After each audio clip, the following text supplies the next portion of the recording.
Oke, selamat pagi teman-teman. Halo, halo, selamat pagi, selamat pagi. Gimana kabarnya hari ini teman-teman nih? Wah, hari ini ramai banget yang datang. Ada Ahmad, ada Ridwan, Aimar, Ajeng, Arma, Bayu, Edwin, Gian, Mahmud, Noval. Oke, guys, sebelum kita mulai tanya-tanya sebentar yuk. Kalian pada liburan hari ini pada ngapain aja, guys? Boleh dong komentar di komen ya. Kalian hari ini tuh enggak deh, bukan hari ini, liburan-liburan kemarin tuh pada ngapain aja gitu. Pada semangat gak nih? Pagi-pagi gini ya, kita langsung disuguhin materi AI yang dibawain oleh Kang Ali. Ya, teman-teman, yuk coba dong komen dong pada semangat gak? Kalau semangat silahkan ketik 1. Yuk, 1. Oke, Rezida nih kayaknya semangat nih. Mahmud juga. Oke, kayaknya sih udah ini banget, udah ready lah ya untuk belajar di pagi hari acara ini. Oke, Ajeng juga. Sebelum kita mulai nih, sebelum kita ngobrol-ngobrol sama materi kita, sebenarnya kalian tuh ada yang tahu nggak sih AI itu apa? Ayo, ini menurut kalian aja gitu ya. Misal AI ini helper kita Kang, kalau kita tulis nggak tahu tinggal tanya AI gitu. Nah, apa gitu? Di pikiran kalian tuh AI itu kayak apa dan gimana gitu? Yuk bebas. Kalau misalnya kalian mau ini ya, mau open mic, boleh banget. Atau bisa langsung komentar aja. Yuk coba. Aku pengen tahu nih dari kalian AI itu.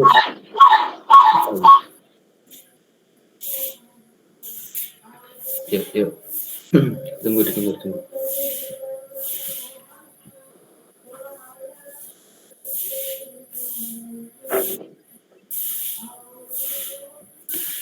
Teng.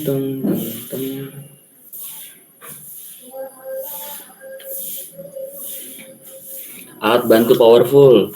Wah, betul banget. Jadi kalau misalnya kalian kesusahan nih, mau perhitungan matematika atau segala macam ya, atau ada codingan, nggak tahu nih, kita tinggal tanya aja sama AI. Tapi ya ada plus minusnya sendiri ya. Mungkin nanti kalian bisa tanya-tanya lagi nih ke materi kita. AI itu kayak gimana, terus apa gitu. Sesuai dengan tema yang sekarang ya.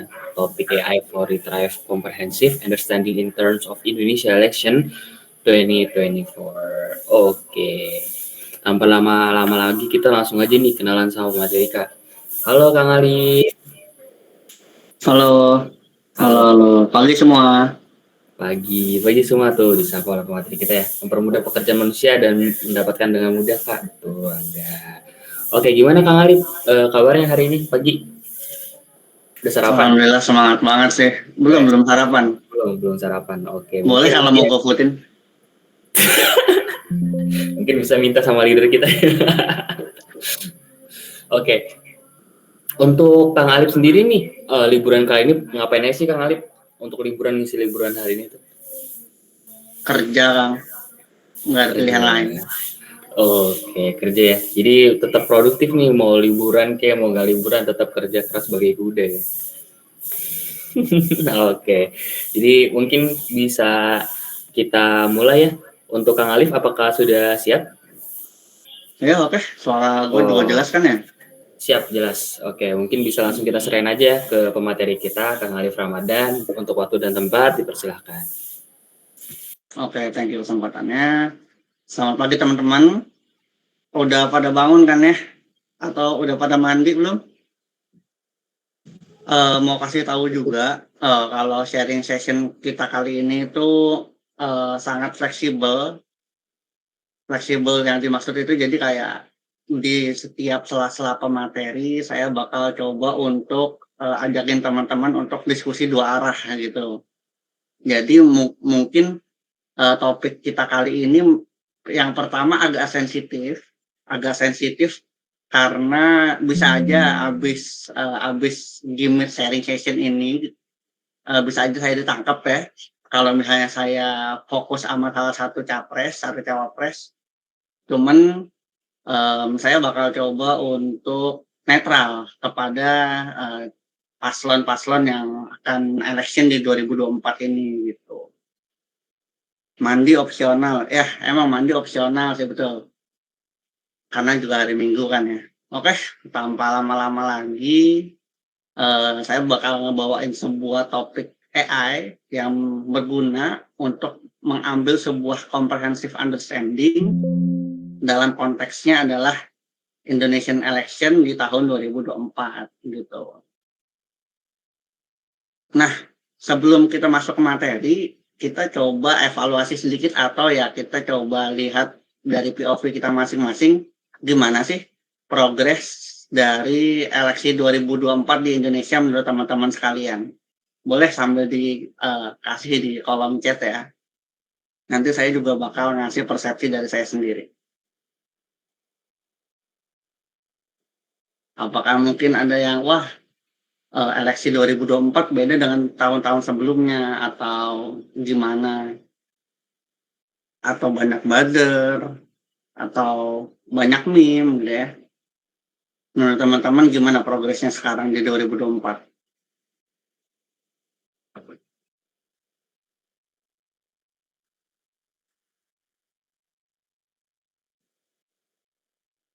Sambil teman-teman coba mungkin tulis di kolom komentar, kita bakal coba lanjut ke slide berikutnya, di mana secara kondisi election Indonesia di 2024, dari source berita dari UGM ini ngasih tahu bahwa untuk di tahun 2024 banyak yang memiliki suara itu biasanya dari kaum-kaum anak muda, entah itu gen milenial ataupun gen Z seperti itu.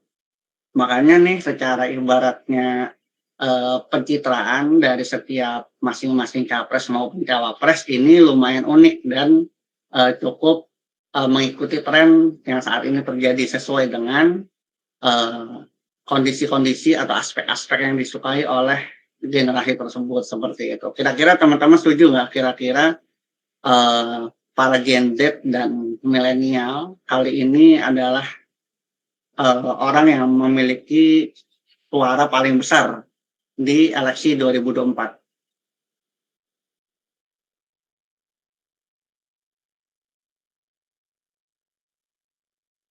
Setuju ya? Betul, bonus demografi. Sip. Nah, sebelum kita bahas lebih lanjut dulu ya, mungkin teman-teman juga tahu ya, jadi kayak setiap ada kejadian pada suatu capres maupun cawapres, ini secara konteks sekilas biasanya diasumsikan sebagai aspek yang negatif seperti itu. Cuman karena memang kekreatifan Gen Z tersebut dalam meninjau suatu informasi, dia mampu untuk membalikkan yang ibaratnya mungkin itu udah full negatif, tapi bisa diputar balikan entah jadi positif, entah jadi bercandaan dan sebagainya. Tentu ini bercandaan yang agak bahaya ya sebenarnya. Cuman ya udah kita coba untuk diskusi tentang election 2024 dan seputar AI dan aspek kritisnya seperti apa, tapi tetap aman. Jadi saya nggak ditangkap habis dari sini. Itu. Nah, seperti yang mungkin teman-teman tahu, atau mungkin teman-teman juga bisa ngasih tahu ya, sosial media yang paling sering kalian gunakan itu kira-kira platform yang mana tuh? Kalau dari data itu sambil kalian tulis di komentar ya. Kalau dari data itu ngasih tahu kalau Gen Z itu mostly menghabiskan waktunya di 86% TikTok, Instagram 10%, dan sisanya untuk YouTube dan Twitter gitu. Nah, kalau milenial mereka lebih antusias untuk spend waktu mereka di Instagram dan TikTok, Facebook juga, dan sisanya ada di YouTube gitu. Nah, dari yang kita tahu kan berarti secara aspek demografi atau behavior dari setiap masyarakat Indonesia, terutama yang kaum mudanya, itu kan biasanya pada main di sosmed gitu ya. Sosmednya entah TikTok, Instagram, dan sebagainya. Nah, maka dari itu penting juga nih bagi si capres maupun cawapres untuk yang pertama meninjau kayak tren saat ini, minggu ini ataupun bulan ini itu terkait apa aja gitu. Sehingga nantinya itu bisa menaikkan ibaratnya muka mereka atau elektabilitas mereka dalam mendapatkan suara masyarakat seperti itu. Nah, kalau kita lihat sedikit ya, ini kita ada data Gen Z ini internetan mulu. Nah, kira-kira teman-teman boleh ngasih tahu nggak kayak sehari itu main HP bisa berapa jam? Apakah cuma sejam, 1-2 jam, dan sebagainya? Kalau saya pribadi jujur sekitar 24 jam main HP ya, atau main laptop ya. Ya, karena sama-sama Gen Z ya. Ini kalau dari data ini Gen Z ini yang sekarang kira-kira kurang dari 24 tahun, dia most likely spend sekitar lebih dari 6 jam untuk internetan. Wah mantap ya, ada yang 12 jam, 1 jam lebih, ada yang mentok 30 menit. Itu yang kayaknya yang spend-nya sedikit, mungkin banyak aktivitas di luar ya, mungkin extrovert ya. Kebetulan saya introvert. Nah, dari konteks seperti itu kan berarti mungkin teman-teman bisa tahu kalau misalnya capres ataupun cawapres itu melakukan kampanye, maka mereka lebih baik melakukan kampanye yang bisa disiarkan secara online daripada melakukan secara offline. Kenapa? Yang pertama karena media massanya akan lebih jauh terjangkau kalau menggunakan online. Kemudian eh, target suara mereka yaitu di Gen Z dan milenial itu mostly memang di internet seperti itu. Jarang ada yang mungkin turun ke lapangan secara langsung. Nah, maka dari itu kan berarti kita tahu bahwa sosial media ini merupakan gerbang utama sebagai sumber dari insight yang akan bisa kita berikan kepada setiap capres maupun cawapres. Misalnya kita bisa lihat simulasi di gambar ya, ada source dari YouTube, Facebook, berita, WiFi, bukan WiFi itu apa ya, nggak tahu. Twitter, Instagram, Pinterest itu datanya semua digabungin, diekstrak informasi yang bergunanya itu apa, kemudian dibikin dalam bentuk dashboard sehingga tuh daripada capek-capek gitu ya, liatin komen orang satu-satu itu ya udah daripada kita harus nge-hire ibaratnya satu orang untuk setiap platform sosial media, lebih baik kita mengembangkan dashboard insight kita sendiri sehingga ya kita bisa mendapatkan informasi yang lebih komprehensif juga gitu kan. Nah, cuman kan secara teknologi itu kita paham gitu ya. Kita udah ngebikin sebuah teknologi sosial media monitoring untuk konteksnya eleksi di 2024 untuk setiap capres maupun cawapres gitu ya. Cuman kita sendiri sebagai ibaratnya, saya tahu teman-teman sini adalah teman-teman DDSC dan mungkin lebih relate kepada kategorikalnya yang hacker ataupun yang hipster gitu ya. Jarang ada yang benar-benar orang yang memahami dari sisi impact suatu solusi gitu. Karena ya mungkin kita sekarang masih fokus di level teknikal. Jadi kayak misalnya dalam mengembangkan sesuatu kita harus menggunakan apa. Itu adalah memang orang-orang yang ibaratnya mungkin masih belajar gitu ya. Tapi kalau misalnya udah di level manajerial, instead of mereka bertanya menggunakan teknologi apa, mereka yang mereka pertama tanyakan adalah impact atau dampaknya apa sih. Nah, dampaknya di sini yang pertama adalah kita bisa melakukan monitoring eleksi dan reporting secara real time dengan tujuan kalau misalnya kita punya dashboard, kita bisa bertarget misalnya ke komisi eleksi, berita media, ataupun ke political analysis seperti itu. Itu yang pertama. Gunanya apa? Agar pertama untuk meningkatkan transparansi, terus membuat sebuah quick decision making, dan memastikan informasi yang terdapat dari sosial media yang berbagai tersebut bisa diberikan secara informatif dalam bentuk satu dashboard seperti itu. Nah, kemudian ada juga voter education awareness. Nah, seperti yang mungkin teman-teman tahu ya, kalau di sosial media sekarang kan udah cukup banyak banget ya, ya mungkin nggak tahu ya buzzer atau gimana ya. Nah, Itu kan sebenarnya buzzer itu terkadang membuat sebuah bias atau mungkin informasinya yang tadinya itu, negatif dibuat jadi positif dan sebaliknya seperti itu.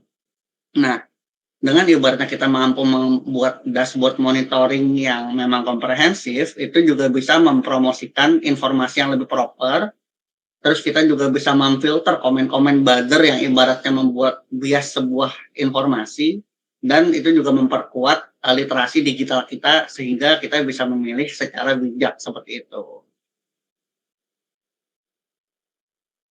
Info buzzer mahal semua ya, mohon maaf. Nah, kemudian ada juga nih, kalau tadi kan adalah, kalau yang nomor satu tadi kan lebih ke real time ya. Nah, kalau yang nomor 3 ini lebih ke setelah eleksi, setelah nanti setelah, Februari, itu nanti dianalisis kira-kira kayak area mana nih yang masih perlu ditingkatkan lagi, atau kira-kira masih ada kekurangan di bagian mana. Terus kayak untuk, eleksi di 2029 kira-kira strateginya bagaimana, seperti itu.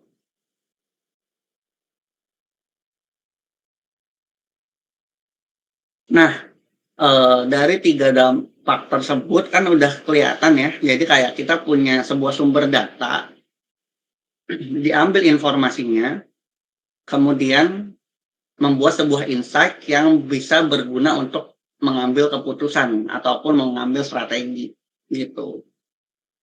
Yang tujuannya tetap mengambil suara hati rakyat gitu ya. Nah, sekarang kita mungkin akan agak spesifik. Kalau tadi kita udah memahami bagaimana impact atau dampak dari sebuah teknologi tersebut, sekarang kita coba lebih ke solusi teknikal. Gimana sih AI teknik yang harus kita gunakan untuk mendapatkan comprehensive insight seperti itu. Nah, menurut teman-teman, sambil segmentasi juga, teman-teman di sini yang udah belajar sedikit-sedikit tentang AI dan yang pure awam itu ada berapa orang? Boleh komen nggak sambil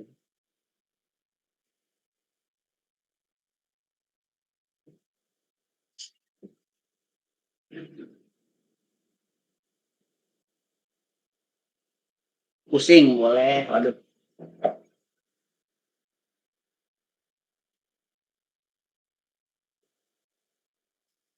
baru belajar, oke.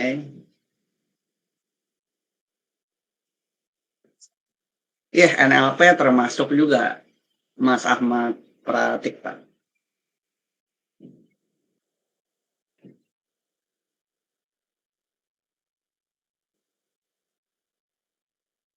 Oke, sip.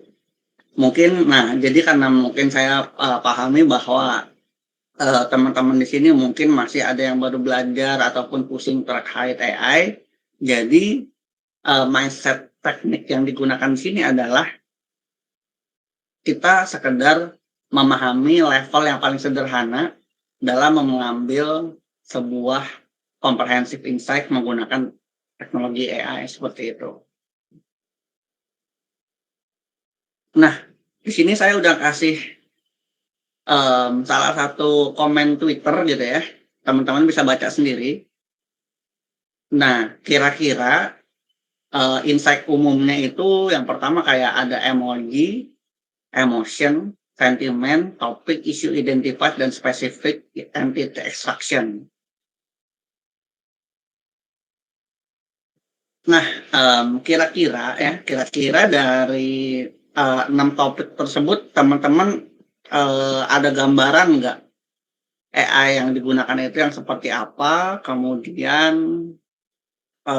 secara approach atau secara ibaratnya apa teman-teman mungkin tahu gimana cara mengambilnya atau masih bingung sama sekali gitu.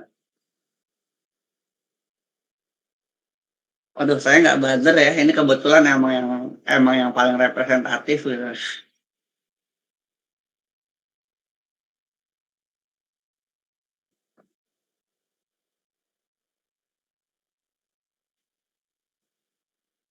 Nah, sambil ngasih tahu juga nih mungkin, mmm, mungkin teman-teman sini ada yang baru belajar AI gitu ya, atau yang udah lumayan mendalami AI dan sebagainya.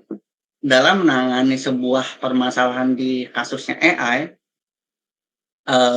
kalau misalnya semakin punya pengalaman, dia akan mengambil teknologi atau pendekatan yang paling sederhana terlebih dahulu, gitu.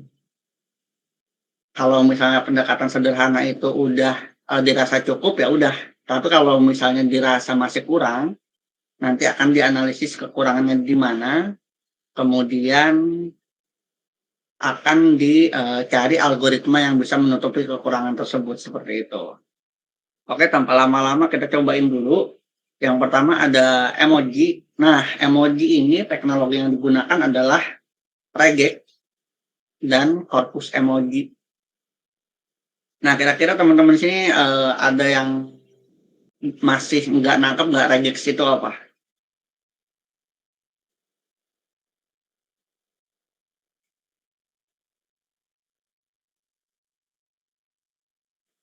Betul, regular expression ya.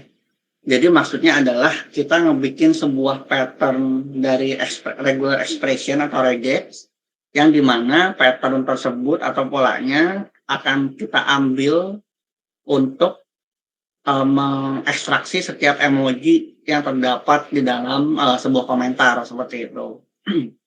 Misalnya kalau kita balik lagi, kan kelihatannya di komentar ini tuh dia emojinya cuma satu, yaitu apa nih, jempol gitu ya. Nah, cuman yang perlu kita ketahui adalah kalau hanya sekedar jempol itu emojinya itu nggak mendapatkan informasi apapun gitu ya.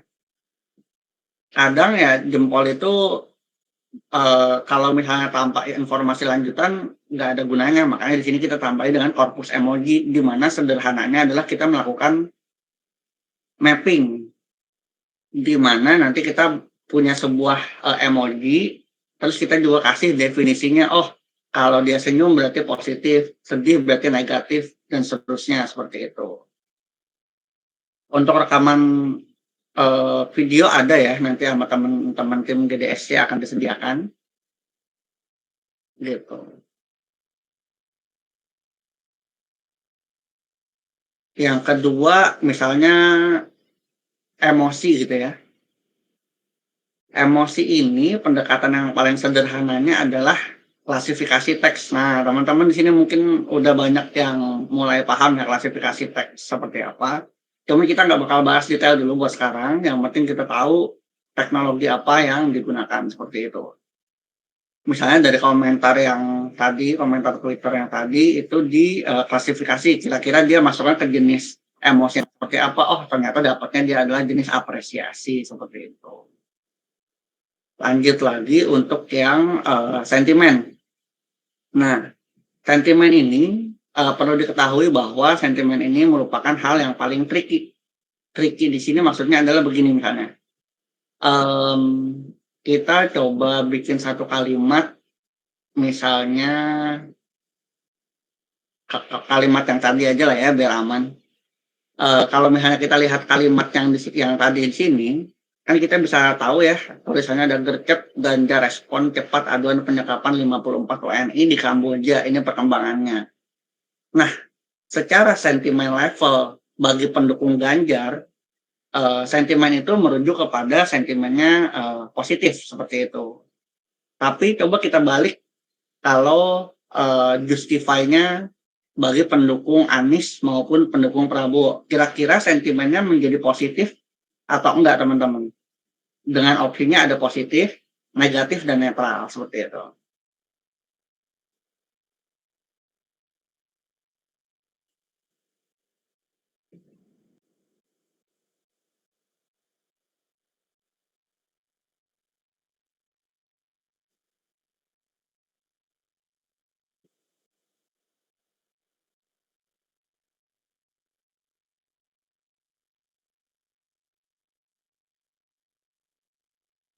Oke, misalnya belum ada yang jawab nggak apa-apa. Jadi justify-nya adalah kalau misalnya bagi pendukung Anies maupun Prabowo, dia most likely akan lebih ke sentimennya netral. Karena apa? Yang pertama, di situ nggak ada keterlibatan mereka atau paslon tersebut di dalam sentimennya, sehingga ya paling aman adalah kita memberikannya netral seperti itu. Atau misalnya kita bedah lagi sedikit, misalnya di konteksnya ada sebuah komen yang menjelek-jelekan Ganjar. Nah, menjelek-jelekan Ganjar, bagi pendukungnya Ganjar, sentimen itu adalah negatif gitu ya. Tapi bagi pendukung ibaratnya Prabowo ataupun Anies, itu bisa jadi sentimennya positif. Kenapa ya? Karena lawan mereka yang dijelekin, bukan mereka, seperti itu simpelnya. Nah, makanya di sini sentimen ini meskipun terkesan sederhana, positif, negatif, dan netral, tapi harus ditentukan dulu demografi atau segmentasi dari sebuah insight itu akan diberikan ke siapa gitu. Sehingga ya akan ada sedikit pendekatan yang berbeda. Kalau misalnya pakai pendukung Ganjar, ada hasil sentimen berbeda, kepada Anies berbeda, kepada Prabowo berbeda, meskipun dengan data yang sama, seperti itu. Nah, kemudian ada topik yaitu text clustering, di mana untuk clustering ini sederhananya adalah pengelompokan sebuah teks ke dalam satu domain terkait itu domain generalnya itu apa, seperti itu. Misalnya kalau kita contohin di sini yaitu politik, di mana memang kan isu sekarang eleksi 2024 ya yang paling relate adalah terkait dengan politik, seperti itu. Nah, kemudian ini yang mungkin udah cukup, kalau yang tadi sampai clustering mungkin itu di junior level masih cukup mudah. Ini kita agak masuk ke middle level ataupun senior level, yaitu identifikasi isu. Nah, contohnya di sini kita dari kalimat yang tadi, itu kita bisa mendapatkan hasil yaitu penyekapan WNI di Kamboja. Algoritma yang digunakan itu paling sederhananya kita pakai text listening generation atau sec to sec, seperti itu. Kalau teman-teman bingung, santai, ini nanti akan ada penjelasan detailnya di sebelah kanan, seperti itu. Kemudian yang terakhir ada specific entity extraction. Nah, di mana specific entity extraction ini sederhananya dalam sebuah kalimat panjang akan diidentifikasi entitas-entitas yang khusus, misalnya kayak person seperti Ganjar gitu ya, ataupun country yaitu Kamboja, dengan pendekatannya yaitu token based classification.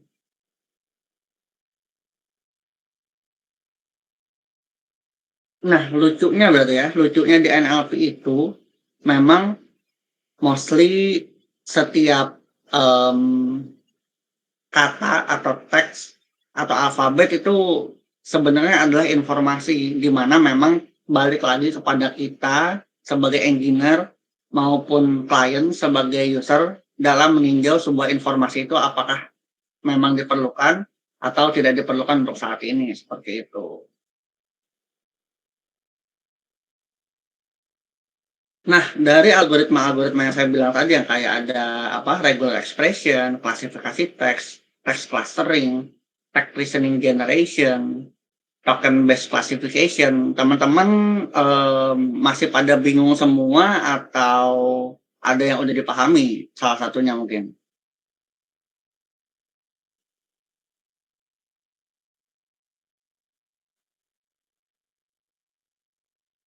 Oke.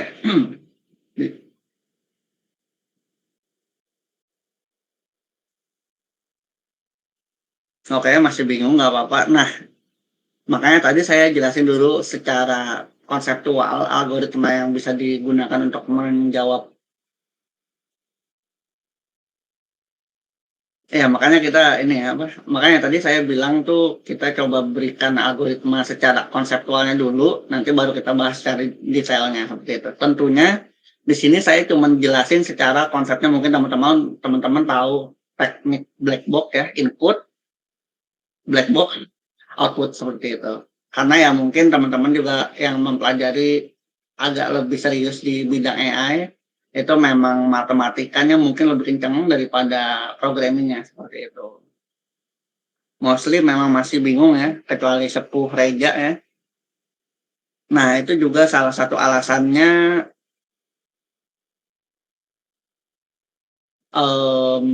dalam setiap presentasi itu saya masih suka bawa meme ya, karena mungkin nggak semua orang memahami teknologi atau teknis, tapi saya yakin semua orang paham meme, seperti itu.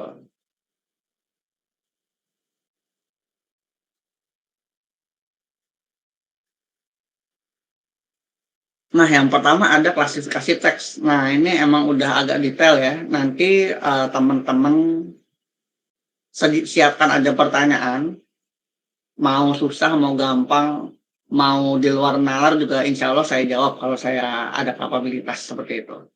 Di klasifikasi teks itu paling sederhananya ada dua pendekatan. Yang pertama menggunakan machine learning, yang kedua menggunakan deep learning seperti itu. Di mana secara alur tuh sama aja gitu ya. Yang pertama kita menyediakan sebuah dataset terlebih dahulu, kemudian kita melakukan pemrosesan data, kemudian kita melakukan modeling atau pembuatan algoritma AI atau machine learning, kemudian nanti ada labelnya, yaitu dia masukkan sebuah teks itu ke positif ataupun negatif.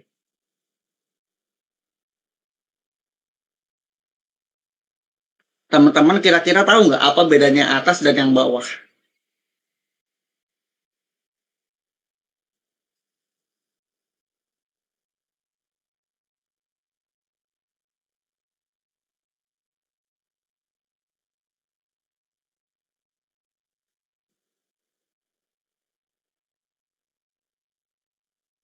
Perbedaan paling krusialnya itu terletak di fitur extraction ya. Metode betul.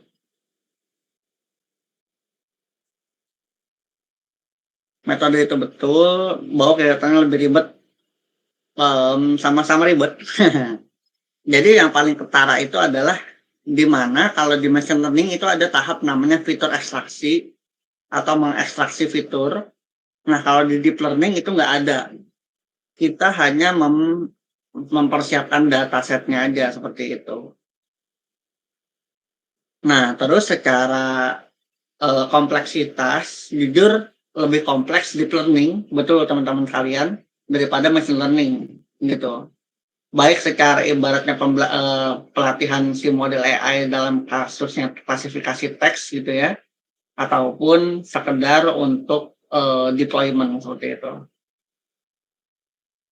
Di mana untuk detailnya nanti teman-teman dicatat aja dulu. Saya yakin teman-teman pasti bakal punya banyak pertanyaan, cuman kita bakal straightforward dulu aja. Setelah klasifikasi teks, ada namanya text clustering. Nah, ini juga sama nih. Sederhananya kita misalnya punya 1000 dokumen yang tidak terorganisir atau yang tidak beraturan. Dengan pendekatan text clustering tadi, kita bisa mengelompokkan dokumen ataupun teks-teks tersebut ke dalam sebuah domainnya masing-masing. Seperti itu. Misalnya dilihat di kiri berantakan, di kanan udah terorganisir ya sesuai dengan topiknya masing-masing. Gitu. Kemudian, nah ini yang agak kompleks ya. Yang text reasoning generation ini menggunakan sec to sec atau panjangannya itu sequence to sequence. Sederhananya adalah di sebelah kiri ini adalah sebuah input teksnya, di sebelah kanan ini adalah outputnya seperti itu. Misalnya di sini kita memberikan input how are you, kemudian melalui proses ekstraksi fitur dan proses encoder atau ekstraksi di deep learning. Kemudian nanti ada arsitektur decoder yang akan mencoba merespon kira-kira kalimat apa yang bagus dalam merepresentasikan atau menjawab pertanyaan dari how are you. Maka jawabannya adalah I am good, seperti itu.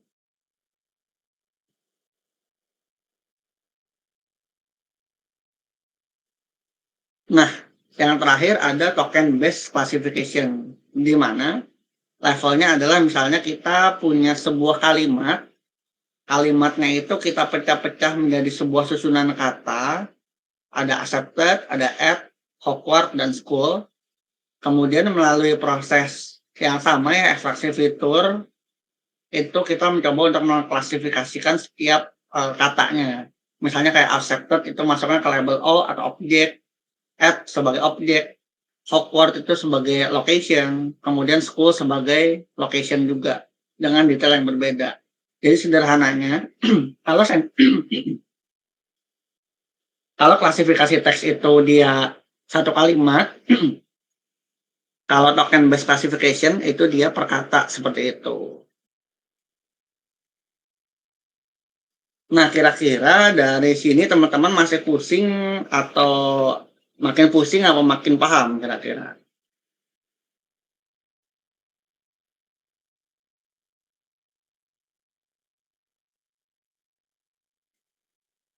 Saya juga izin break sebentar ya teman-teman. Kalau ada pertanyaan boleh ditulis dulu aja di komentar.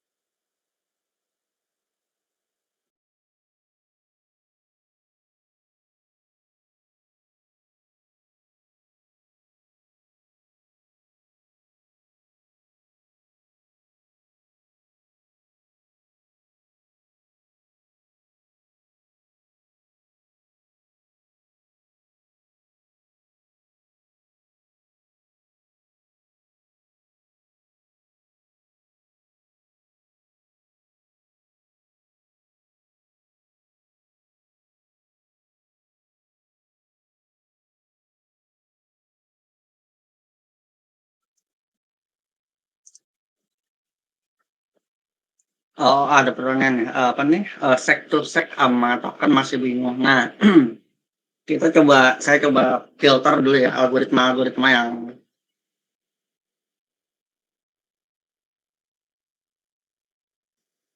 algoritmanya rumit ya. Untuk yang di level yang zoom dulu.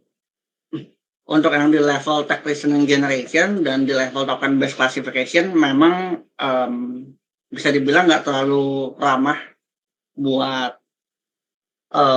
yang baru memasuki dunia AI. Cuman kita bakal coba untuk di level yang klasifikasi teks dulu ya. Kebetulan ada pertanyaan dari Mas Diko. Cara baca flowchart-nya tadi. Oke, ini sederhananya membaca flowchart-nya itu dari kiri ke kanan, Mas Diko. Di mana yang pertama kita misalnya punya teks, kemudian kita melakukan pemrosesan data. Nah, pemrosesan data ini kita coba ini ya apa namanya kita coba cari aja.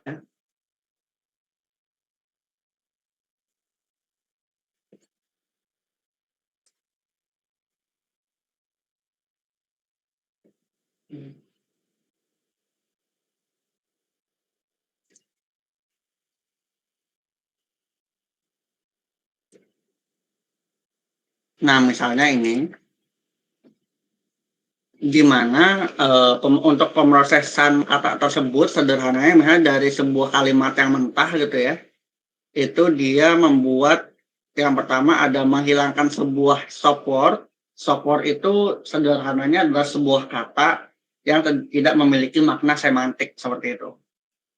Salah satu contoh stop word kalau di dalam bahasa Inggris adalah misalnya kayak tanda kayak is, are itu secara konteks kan dia hanya menyambungkan ya antara kalimat sebelumnya dan setelahnya, kata sebelum dan sesudahnya, sehingga eh, kata is atau are tersebut masuknya ke dalam kategori stop word sehingga apabila ada di dalam sebuah kalimat itu akan dihapus seperti itu.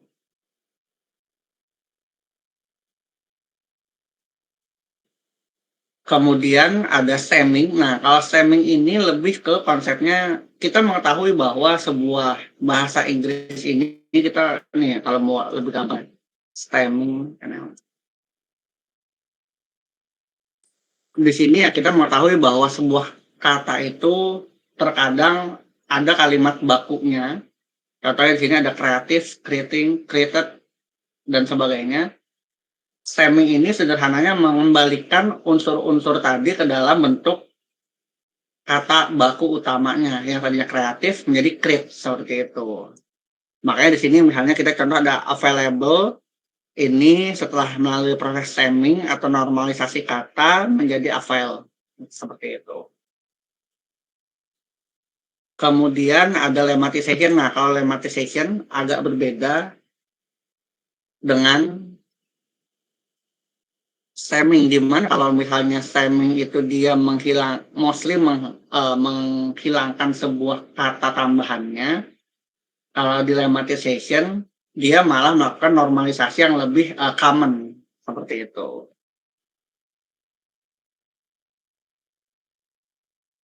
Oke, apa sih itu?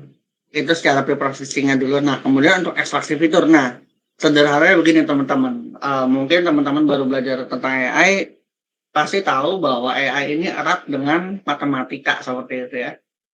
Nah, cara paling sederhananya dalam si matematis model itu mempelajari suatu data adalah dengan cara mentransformasikan informasi yang ibaratnya kita pahami, entah itu gambar, entah itu teks dan sebagainya ke dalam bentuk vektor seperti itu.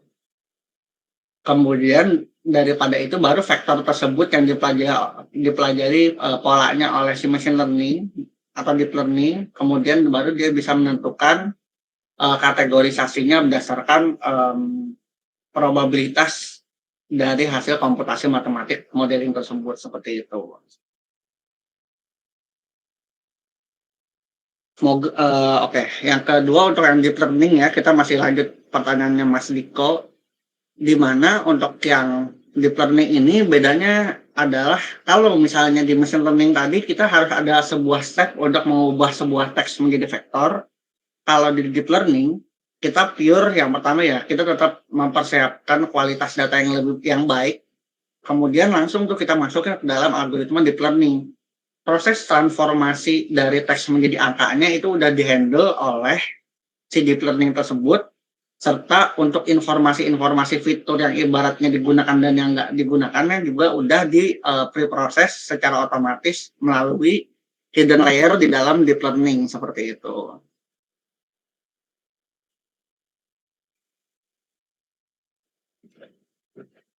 Moga jawaban saya membantu ya Mas Diko ya. Tapi kalau misalnya ada pertanyaan lagi boleh silakan.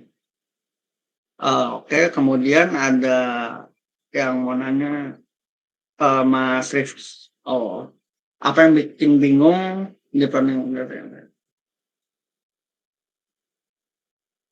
pertanyaannya adalah dengan tujuan yang sama mencapai sentimen, lalu kapan kita gunain machine learning, kapan kita gunain deep learning. Oke.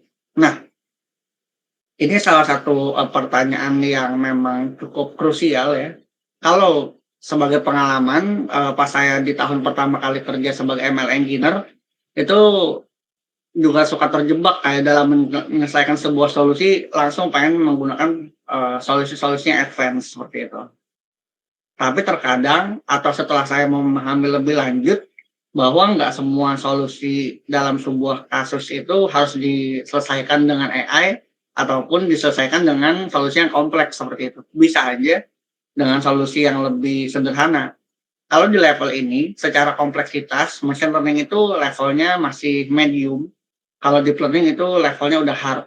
Sehingga kapan kita gunain, yang pertama kita tetap gunain atau kita usahain kalau levelnya klasifikasi teks adalah kita menggunakan machine learning terlebih dahulu karena kompleksitasnya lebih mudah dibandingkan deep learning.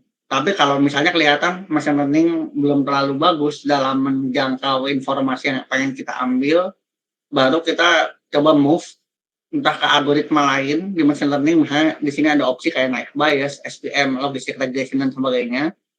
Ataupun kalau kita udah capek dengan deep learning, machine learning kita coba untuk berpindah ke deep learning, di mana most likely deep learning itu mampu outperform atau mengalahkan algoritma machine learning secara akurasi gitu.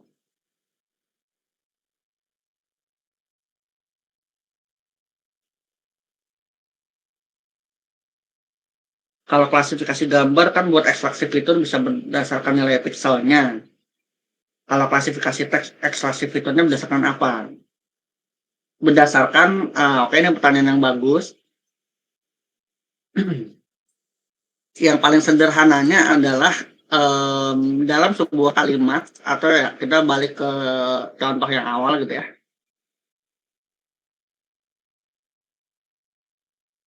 Kalau di gambar tadi betul kata Mas Aimar Abimanyu bahwa sebuah datanya itu yang dipahami adalah pixel.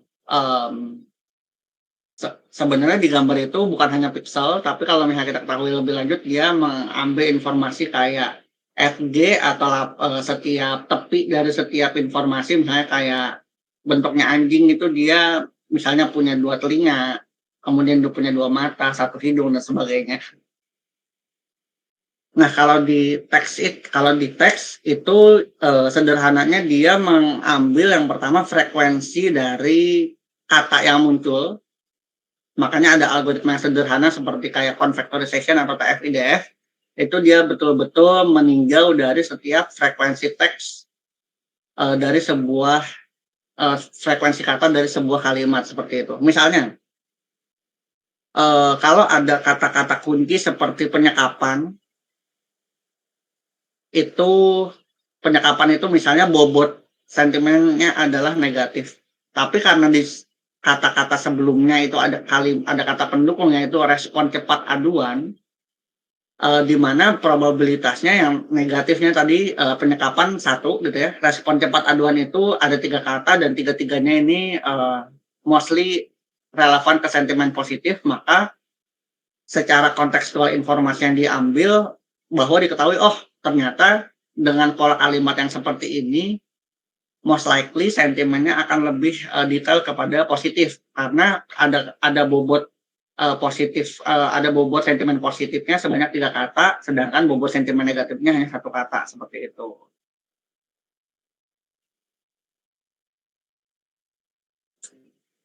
Yang, itu yang pertama, yang kedua adalah kita meninjau dari, pattern atau pola baik satu kata maupun frase yang ada di dalam suatu kalimat. Misalnya, kita pengen bikin sebuah klasifikasi teks atau klasifikasi sentimen untuk pendukungnya Ganjar misalnya ya, atau ya pendukungnya Ganjar misalnya ya.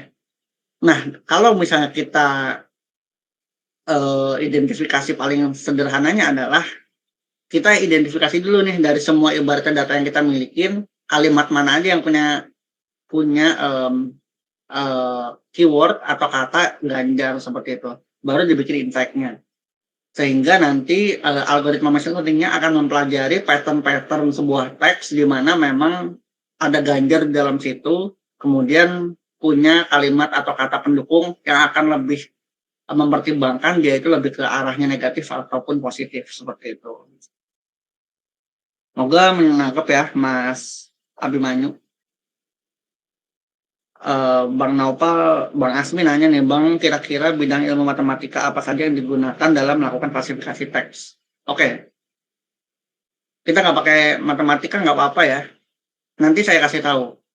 Ini akan relevan sama pertanyaannya Mas Rambil Huda, di mana Mas Rambil Huda nanya, kita ada praktek langsung ke data real atau enggak?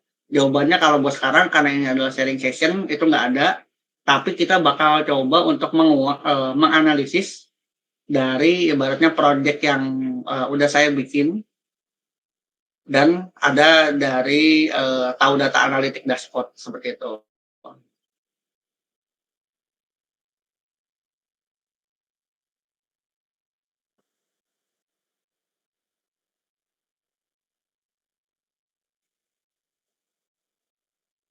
Nah, sebenarnya untuk yang sederhananya tadi apa yang saya ekspektasikan adalah minimal teman-teman mungkin paham yang oh ya, kalau yang regular expression dan corpus emoji kira-kira teman-teman pada paham atau masih belum nangkep cara bagaimana emojinya diambil dan menghasilkan sebuah sentimen?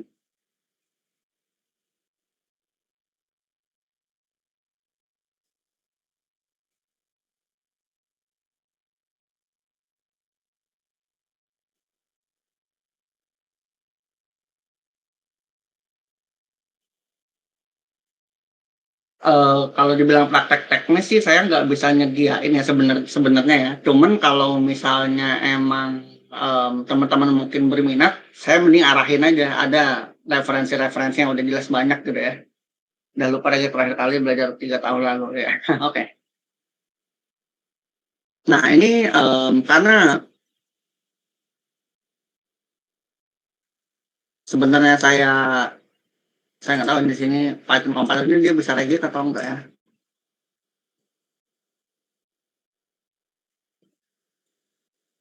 Oke. Nah, di sini ya saya nggak bakal nyontohin full ngoding ya. Saya cuman nyontohin kayak habit saya sehari-hari dalam bekerja, di mana ya dibantu sama ChatGPT gitu ya.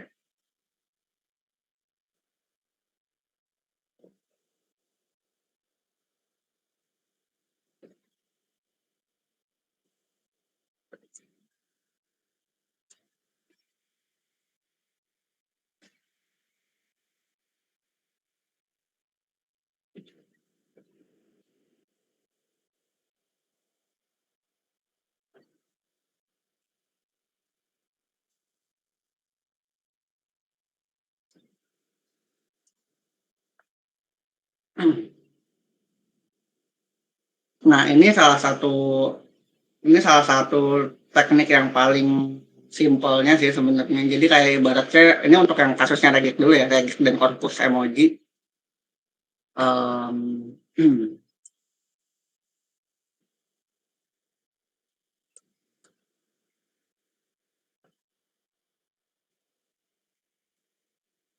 aduh,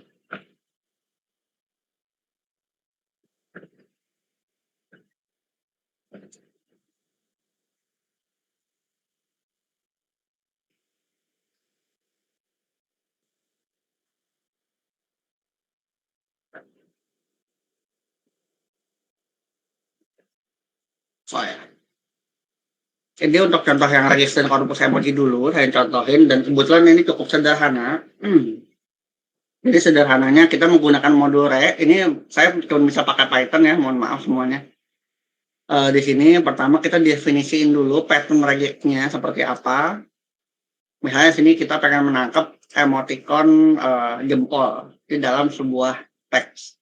Jadi kita define dulu, kemudian baru kita sediain nih korpus emoticonnya. Misalnya kayak ini jempol, masuknya dia ke positif, sehingga ketika nanti dicari keserupaannya antara pattern dengan teks yang ada ini, pasti cari dia akan mengidentifikasi si emoticonnya, kemudian dia akan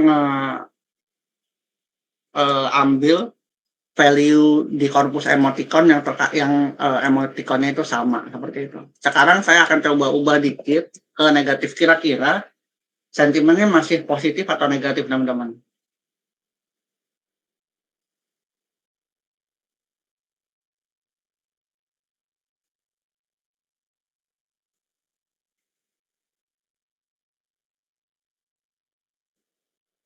Ada yang bisa coba jawab? Negatif ya. Oke, kenapa negatif? Kok bisa negatif? Kan jelas-jelas ini tuh positif. Apa jempol itu positif gitu ya.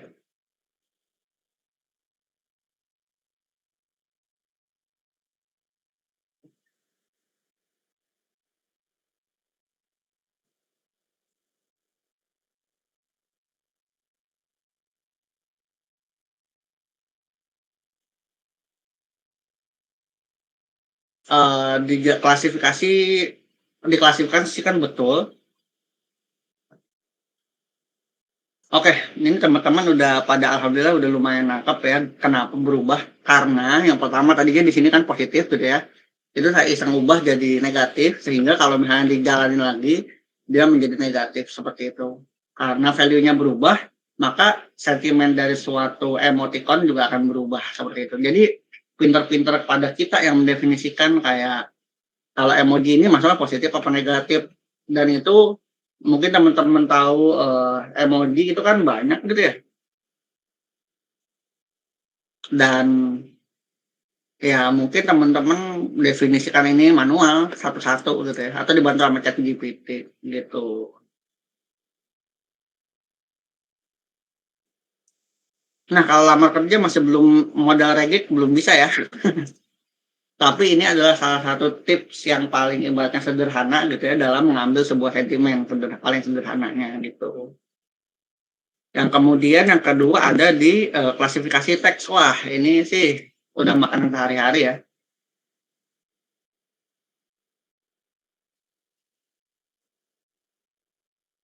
Tapi di sini saya disclaimer dulu, mohon maaf. Saya nggak ngoding benar-benar. Kita cuma mencari referensi yang emang udah ada, dan karena memang referensinya udah banyak sebenarnya. disclaimer sih, sentiment classification, machine learning, misalnya gitu ya.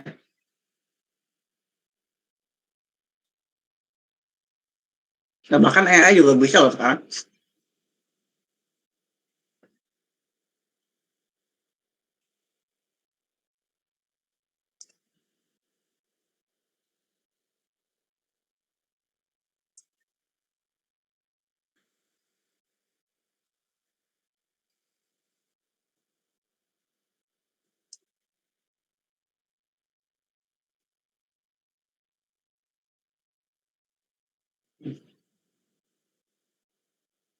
Ini juga saya instead of ibaratnya pegel-pegel bikin gitu ya, kita coba untuk tinjau yang emang udah eksis dulu aja.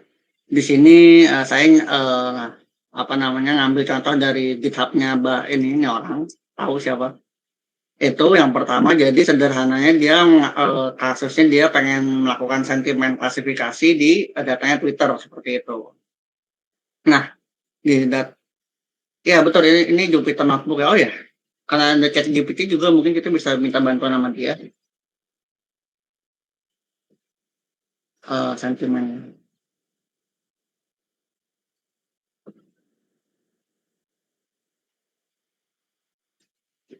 Lalu saya jelasin ya, menjadi paralel.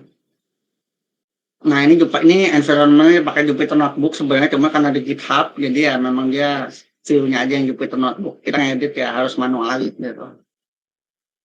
Yang pertama di sini dia mengambil data dulu dari Twitter dengan keywordnya yang pertama terkait sama Bitcoin. Kemudian untuk informasi yang mau diambil itu adalah seputar retweet-nya. Kemudian ada bahasanya itu English. Bang, NLP di favorit bar Chrome itu web apa? Ya, ini bukan deh. Sambil jawab, saya sambil lanjutin ya. Nah, terus ini dia juga mau ngambil maksimal Twitter yang diambil itu cuma 100 baris data.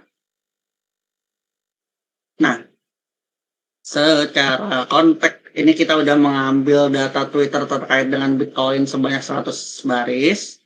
Kemudian kita bersihin. Nah, ini bersihinnya alhamdulillah orangnya rajin gitu ya, nulis dokumentasi. Dia ngasih tahu kalau ini kita bikin sebuah fungsi yang bisa membersihkan keseluruhan dari kolom dari sebuah data frame. Dengan parameternya ada si data frame-nya, kemudian ada kolomnya apa, seperti itu. Output-nya pandas data frame lagi. Atau ya table tak pandas lagi. Itu. Nah, teman-teman mungkin bisa lihat di sini teksnya masih lumayan mentah gitu ya.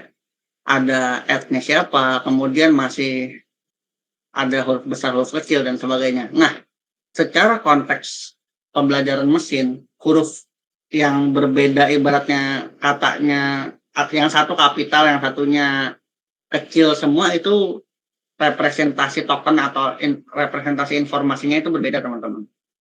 Makanya harus di pre-processing dulu atau diperbaikin dulu. Gimana caranya? Ya udah, dengan menggunakan ibaratnya regex tadi, ini ibaratnya dia menggantikan hashtag, menggantikan new line, kemudian dia menghapus link, menghapus mention yang pakai add, kemudian dia juga mention kayak emoticon-emoticonnya.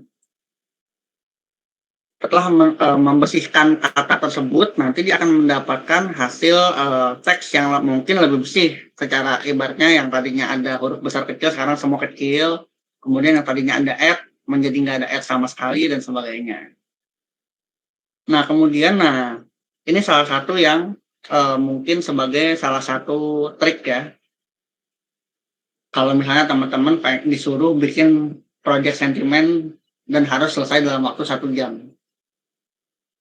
Yang paling sederhananya adalah kita menggunakan ibaratnya library atau model yang udah jadi untuk mengklasifikasikan sentimen yang kita milikin. Misalnya di sini ya, dia punya, kita mengambil sentimen dari sebuah Twitter menggunakan library Avid. di mana return dari sebuah fungsi classified tweet affin ini dia adalah negatif kalau skornya di bawah 0, kalau di atas itu atau lainnya maka langsung ke positif seperti itu. Makanya di sini kita bisa langsung secara cepat bisa mendapatkan sentimen dari setiap teks dari Twitter tersebut seperti itu. Nah, ini juga pendekatan lain yang konsepnya sama aja, sama-sama menggunakan library dan dia akan menghasilkan sentimen, tapi mungkin karena algoritma yang berbeda ada kemungkinan menghasilkan sentimen yang berbeda seperti itu. Makanya di sini paling idealnya ya kita melakukan tes subjektivitas dengan konteksnya adalah kita meninjau secara secara kata atau secara kalimat dari Twitter tersebut dibandingkan dengan sentimen yang kita miliki, kita bisa meninjau seberapa subjektif sebuah kata tersebut masuknya ke sentimen yang positif ataupun negatif seperti itu.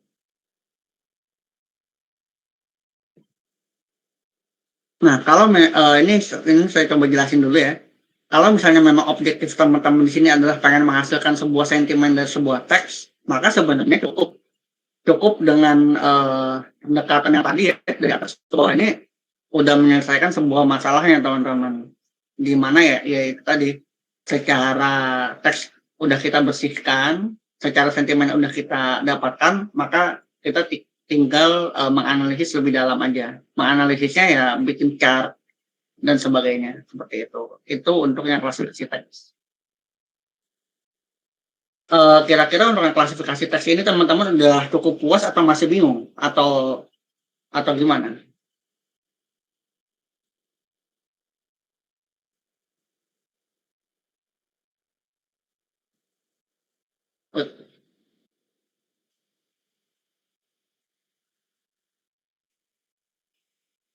Kalau misalnya udah cukup, mungkin kita coba next dulu ya ke klasifikasi teks yang sedikit bingung aja, Kak. Masih bingung di mananya, Mas Rangga? Sip, mantap. Nah, kemudian ada teks, kita coba lanjut dulu ya. Kemudian ada namanya teks clustering. Nah, teks clustering itu, oh ya, kita coba sambil bikin ChatGPT-nya juga ya. Create simple text atau text clustering.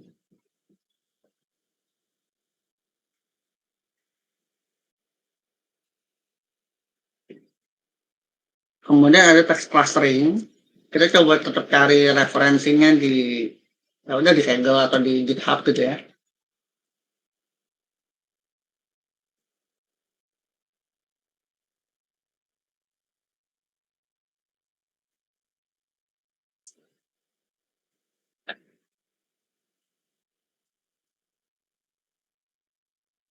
Enam tahun lalu, oke.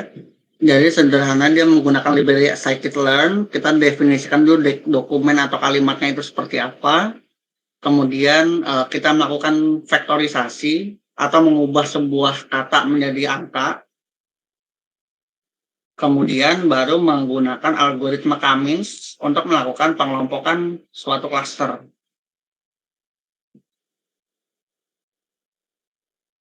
Di mana nanti oh ya ini mungkin agak kompleks ya. Saya akan agak jelasin sedikit Cummins itu tuh apa. Atau ini misalnya. Nah, ini emang nggak best praktisnya teman-teman karena kita nggak belajar dari matematikanya, cuma at least kita paham high level konseptual seperti apa seperti itu. Jadi sederhananya dari ibaratnya dokumen yang kita miliki gitu ya, kemudian diubah dari teks menjadi angka. Nah, kalau teman-teman tahu, kalau teks kan nggak mungkin divisualisasikan ke dalam chart gitu ya. Tapi kan kalau angka kan udah memiliki nilai dan kita bisa mengambil dia sumbu X-nya berapa, sumbu Y-nya berapa gitu kan. Nah, paling simpelnya adalah seperti itu. Angka tersebut kita plotting ibaratnya ke sebuah grafik, di mana di sini masih belum memiliki label. Kemudian setelah melakukan pakai algoritma Cummins, itu nanti baru dikelompokin ke masing-masing cluster. Di sini saya mau tanya juga kira-kira unlabeled data ini setelah diterapkan algoritma Cummins punya berapa cluster?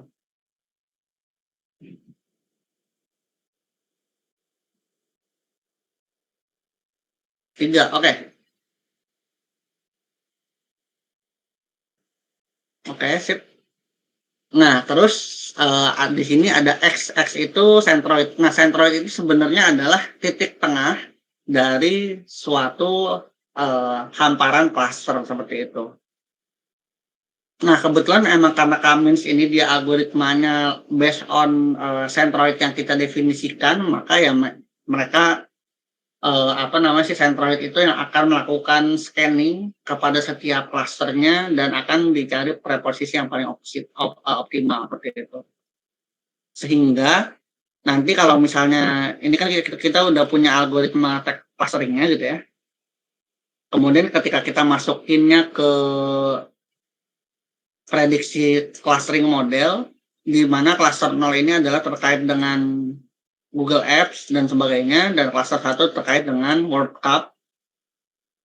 Ini secara clustering dia akan memprediksi bahwa si how to install Chrome akan masuk ke clusternya 0, yaitu yang kalimat ini seperti itu. Sedangkan yang OCL final match itu dia akan masuk ke cluster 1. Ini untuk yang clustering. Dari Bang Asmi nanya, Bang itu kan teks inputnya bahasa Inggris, kalau bahasa Indonesia misalnya data teksnya berasal dari grup WhatsApp, kira-kira bisa pakai library yang sama apa enggak?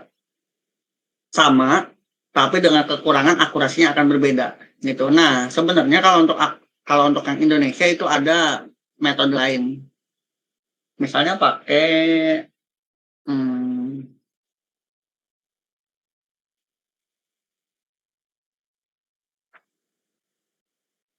misal gua kasih contoh.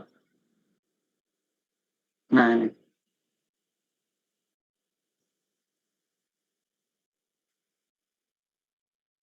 Nah, sederhananya si leksikon ini, semoga ada fiturnya. Nah, di sini dia ngasih tahu nih. Jadi kayak kalau di bahasa Indonesia itu kita bisa kayak mendefinisikan sebuah kalimat, frase atau katanya, kemudian kita kasih bobotnya. Ya pasti kalau negatif ya bobotnya di negatif. Kemudian kalau positif ya positif. Gitu. Nah kan positif ya. HM dan sebagainya. Nah, approach yang kayak gini itu namanya leksikon, di mana memang secara konteks setiap kata, misalnya kayak kalau kita kasih contoh gitu ya. Misalnya kalau kita contoh kayak hari ini cerah sekali siap menggoreng Pak Capres. Misalnya gini ya. Nah, leksikon itu pendekatannya adalah dia akan membobot setiap kata. Misalnya kayak hari, misalnya ya, hari itu misalnya netral ya. Misalnya kalau netral berarti 0. Ini karena mungkin ini itu masuknya nggak ada konteksnya apa-apa, 0 juga. Cerah ini kan bagus ya. Katanya mungkin kita kasih 3 misalnya. Sekali. Ini mungkin bisa masuk ke 2 atau bebas lah yang pasti karena memang katanya ini masih dalam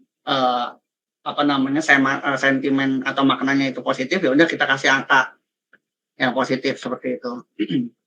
Kemudian siap ini mungkin bisa kita kasih 1 misalnya ya. Menggoreng ini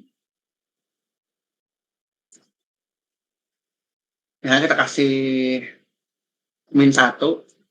Capres ini kita kasih -5 misalnya.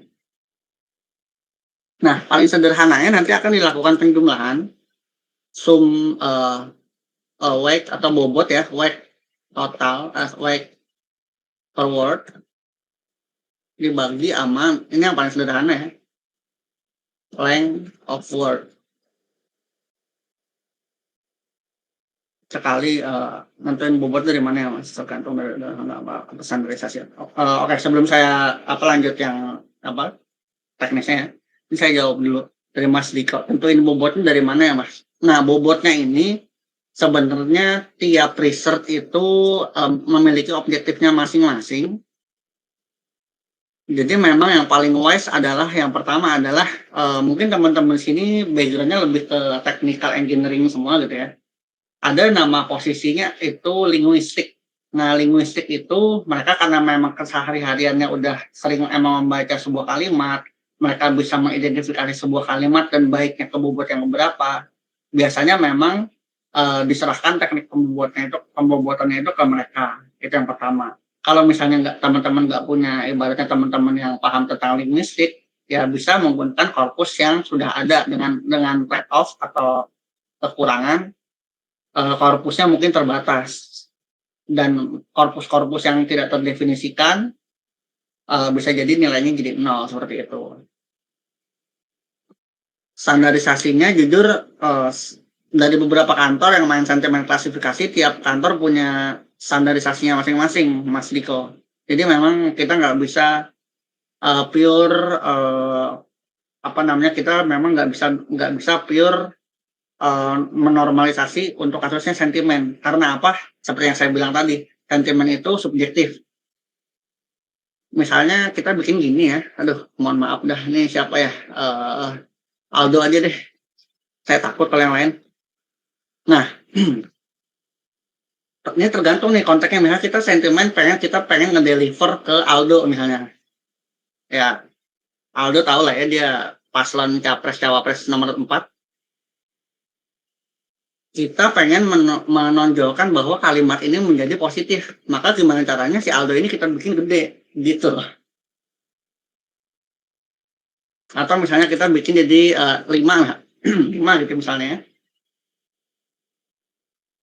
Ini misalnya objektifnya kita pengen deliver ke tim ses Aldo misalnya. Berarti tinggal jumlahin tuh. Nah jumlahnya, aduh mager banget. Ini asumsi aja lah ya. dengan rule base-nya adalah kalau misalnya di bawah 0 dia masuknya ke negatif,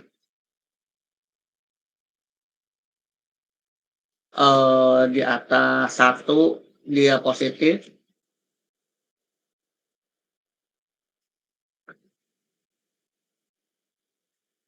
selain itu netral gitu ya. Nah, karena memang kita di sini objektivitasnya pengen deliver ke tim sesnya Aldo, ya udah mungkin kita gede-gedein aja nih kata-kata yang ibaratnya memang sudah menjadi ciri khasnya si Aldo misalnya.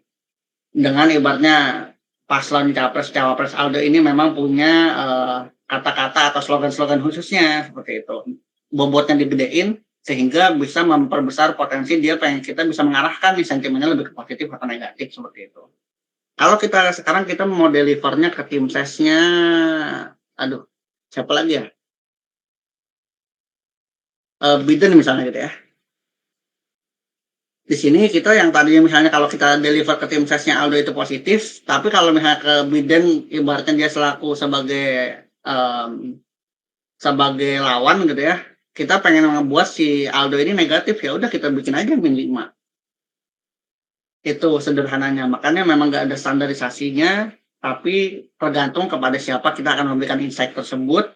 Kemudian ini yang salah satu yang ibaratnya teknologi yang disukai oleh perusahaan. Kenapa? Karena kalau misalnya kita pengen mendeliver insight-nya ke dalam masing-masing capres, kita cukup memperbaiki bobotnya aja, atau kita mengkustomisasi bobotnya aja gitu. Nggak perlu kita sampai harus ngelakuin machine learning dan sebagainya. Itu paling sederhananya gitu. Sekali berarti kata sebelumnya ya Bang, misalnya sedih sekali. Nah, perlu teman-teman ketahui kayak misalnya bagus banget, sedih sekali. Ini tuh bentuknya adalah sebuah frase di mana kata setelahnya akan refer ke sentimen sebelumnya. Kalau misalnya nih ya, kalau cuman bagus itu, misalnya bagus itu skornya 3. Kalau bagus banget, karena kata sebelumnya adalah positif, serta banget ini adalah imbuhan yang ibaratnya meningkatkan sebuah skor, misalnya dia jadi 5. Seperti itu.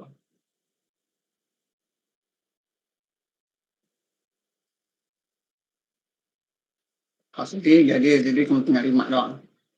Semoga bisa menjawab ya Mas Habibul Ahyar. Oke, kira-kira untuk yang klasifikasi sentimen ini udah kegambar belum kayak gimana?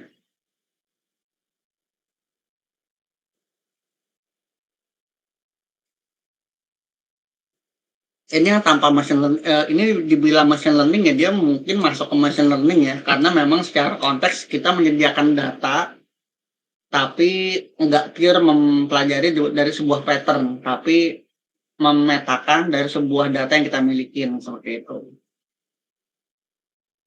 Untung saya pakai nama capres lain, kalau enggak mungkin saya udah gosong ini. Kita coba lanjut dulu. Coba tadi kan ke text clustering udah berarti ya. ATL ya, yang text clustering teman-teman masih bingung atau enggak? Ini contohnya ya.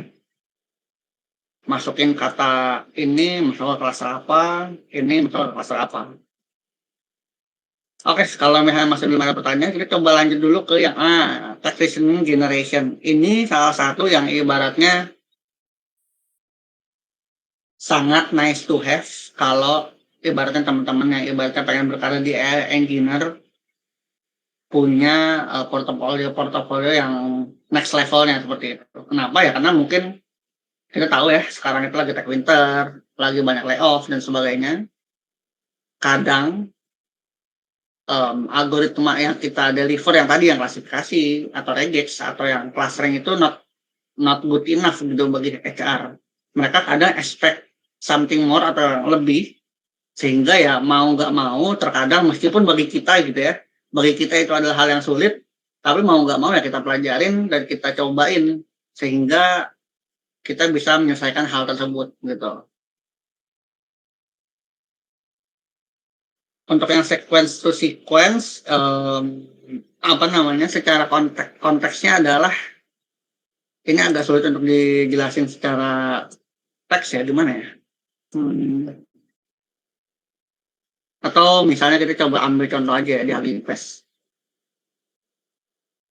Oh ya, teman-teman sini udah pada tahu Hugging Face atau belum?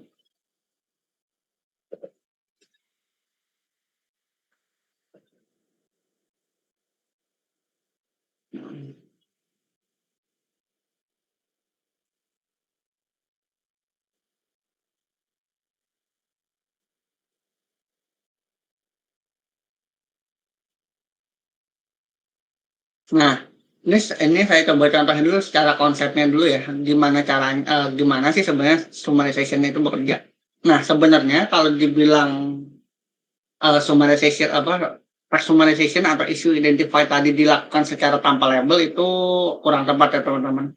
Isu identifikasi atau summarization itu tetap dia mempunyai label, cuman bedanya adalah labelnya itu bukan berbentuk single information seperti kayak sentimen tadi, tapi dia lebih ke sebuah susunan kata seperti itu. Untuk bikin modelnya sama sih tetap ya, ini kan ngebikin proses tokenisasinya dulu atau mengubah teks menjadi angka. Pas sudah dibikin apa lagi yang dia lakuin?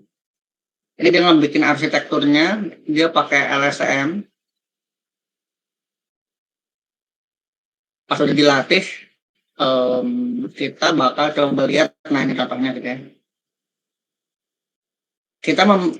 Aktualnya kita tuh punya data ini, Pope Francis on Tuesday, calls, dan seterusnya sampai krisis. Kemudian dari algoritma sek to sek yang kita telah latih, itu sebenarnya kita punya original kesimpulannya, yaitu Sarpop avoids mention of Rohingyas in K Myanmar speech end. Nah, cuman karena memang si deep learning atau sek to sek ini memiliki cara pandang yang berbeda dalam menjawab sebuah summarization, di sini kita bisa ngelihat nih hasilnya bahwa Sarpop urges to give speech on Rohingya refugees and mungkin secara algoritma ini masih belum terlalu bagus ya dalam melakukan kesimpulan, cuman at least kita bisa mengetahui bahwa dengan konsep kita ibaratnya mengajarin si mesin itu contoh summarization-nya seperti apa, maka tidak mustahil bagi mereka untuk membuat sebuah kalimat dengan pola kata atau susunan yang hampir sama. Nah, sebenarnya konsep sek to sek ini adalah sebagai baseline atau landasan utama dari ChatGPT yang teman-teman saat ini rasakan seperti itu. Kenapa ya? Karena memang secara konseptual awalnya ChatGPT juga itu dia punya prompt, terus dia juga kayak ngasih contoh expected output atau respon yang diberikan seperti apa. Kemudian setelah ibaratnya melakukan dengan algoritma yang sangat besar dan data yang sangat besar, dilatih selama berhari-hari, algoritmanya itu baru tuh diperbaiki secara terus-menerus menggunakan reinforcement learning seperti itu. Tapi konsepnya sama, di mana kita tadinya menyediakan sebuah prompt, kita nanti kasih template responnya seperti apa, nanti baru kita evaluasi hasil dari si ChatGPT ataupun sek-to-sek model ini seperti apa. Seperti itu.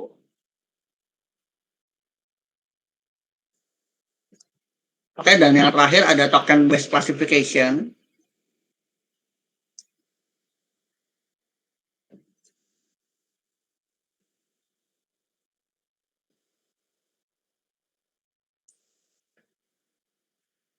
Nah, ini instead of saya jelasin yang bagian sini untuk yang detailnya lebih baik saya kasih lihat contohnya aja gitu. Nah, contohnya di sini kita punya sebuah kayak paragraf atau konten gitu ya, di mana konten tersebut dilakukan konsep yang tadi entity recognition atau pengenalan entity, di mana secara konsep dia nanti mampu mengenali yang mana publisher, di mana yang person, dan entity-entity yang telah dispesifikasi seperti itu. Tentunya yang bagian sek-to-sek dan token based classification nggak bakal jelasin detail karena memang cukup pusing gitu ya. Nah, sekarang kita coba balik dulu ke materi kita. Nah, dari proses yang panjang ini, menurut teman-teman, apakah insight yang kita bisa ambil dari sosial media itu hanya berupa teks aja atau enggak? Boleh sambil diskusi ya.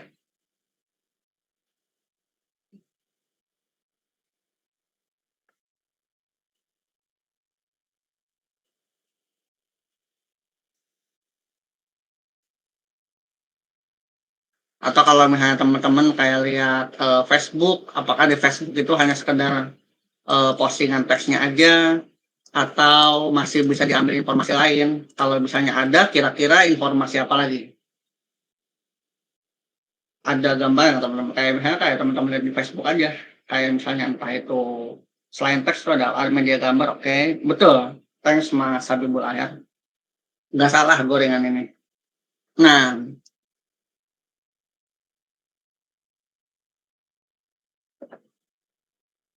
jadi memang sebenarnya ya secara kita harus pahami dulu insight itu kan bersumber dari informasi gitu ya. Informasi itu bersumber dari data.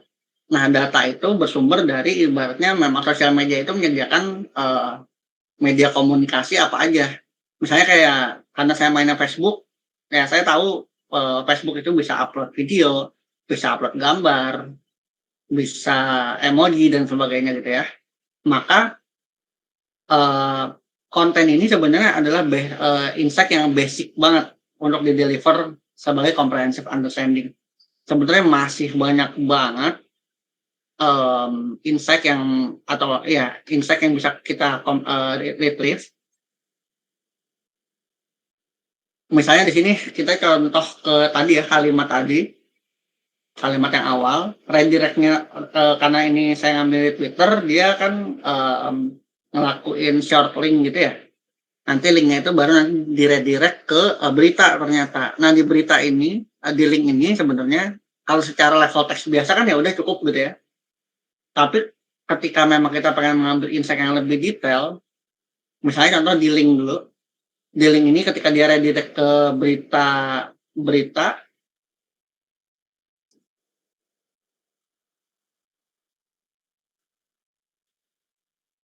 di mana berita ini menjadi gerbang wawasan informasi baru teman-teman. Yang pertama di sini mungkin kita tahu ada judul, kemudian kita tahu penulisnya siapa, kapan diterbitkannya, kemudian gambar headline-nya itu seperti apa, kemudian isi dari konten beritanya itu seperti apa. Sehingga yang tadinya mungkin ya sederhananya kita cuma memiliki informasi satu kalimat dengan retrieve yang lebih detail lagi. Ya, misalnya contoh di link dulu, kita bisa menemukan wawasan informasi yang baru seperti itu. Nah, apakah dengan algoritmanya berbeda? Nah, kalau misalnya menggunakan algoritma yang sama juga bisa aja yang tadi yang sentimen, emoticon, topik. isu, kemudian juga token based classification, itu bisa aja. Tapi dengan konteks kita memiliki data atau informasi yang berbeda seperti itu. Nah, kemudian ada di level gambar. Di sini kan kita baru fokus di AI gitu. Di AI khususnya di natural language processing atau di teks gitu ya. Nah, kita coba analisis sedikit. Kira-kira informasi apa saja yang kita bisa ambil dari gambar salah satu capres kita ini.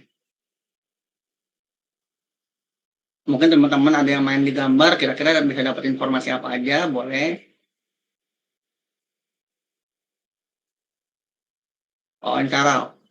Wawancara itu boleh, dicoba di mention dulu aja apa-apa lagi.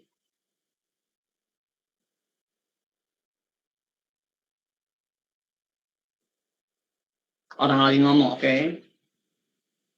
Mimik.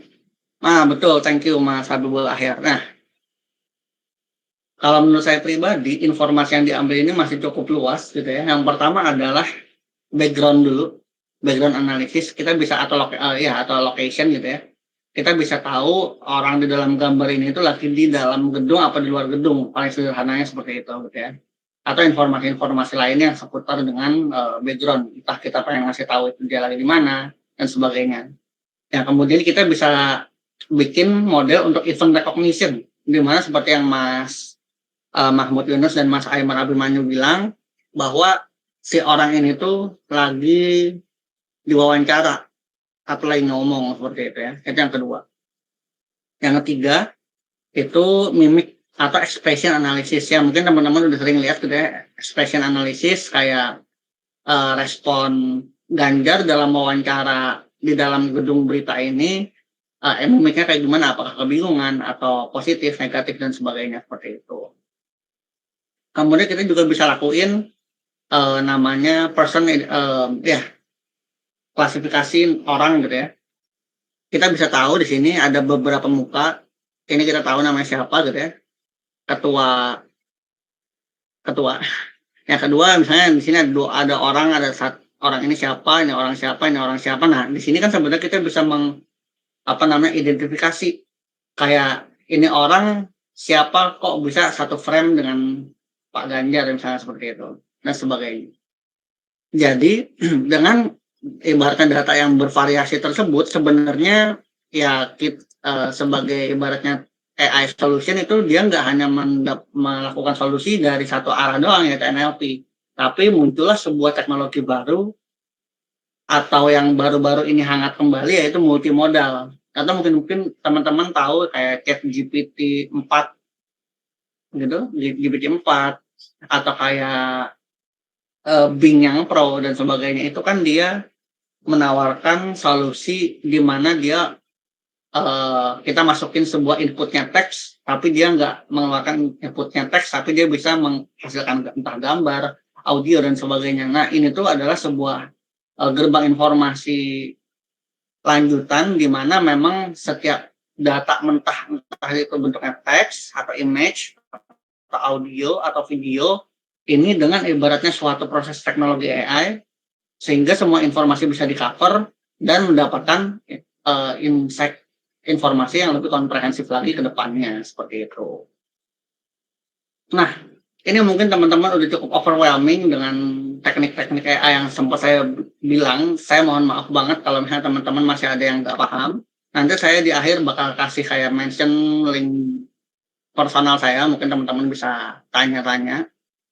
Cuman di sini mungkin adalah salah satu hal yang paling krusial yaitu kayak tips gimana sih untuk memulai AI karir di tahun 2024, di tahunnya ChatGPT ini, atau di tahunnya generatif AI ya mungkin lebih tepatnya, atau agar kita tetap relevan dengan tren AI saat ini seperti itu.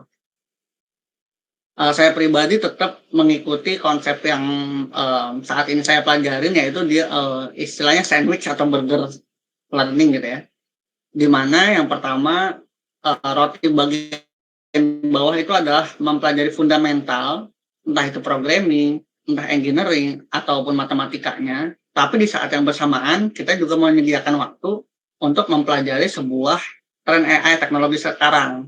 Tapi ya kita tahu ya setiap teknologi sekarang berkembang, entah di audio, teks, gambar, itu sekarang semuanya berkembang, ya setidaknya kita coba ambil satu topik terlebih dahulu, seperti itu. Nah, gimana caranya agar ibaratnya kita bisa menjalankan kedua pembelajaran tersebut secara paralel dan dalam waktu yang bersamaan? Yang paling sederhananya adalah kita melakukan project based learning seperti itu. Di mana ini mungkin seperti yang Mas tadi ada yang nanya terkait NLP di kolom favorit ya. Jadi ini adalah salah satu course pembelajaran NLP yang jadi fundamental saya dalam belajar NLP dulu.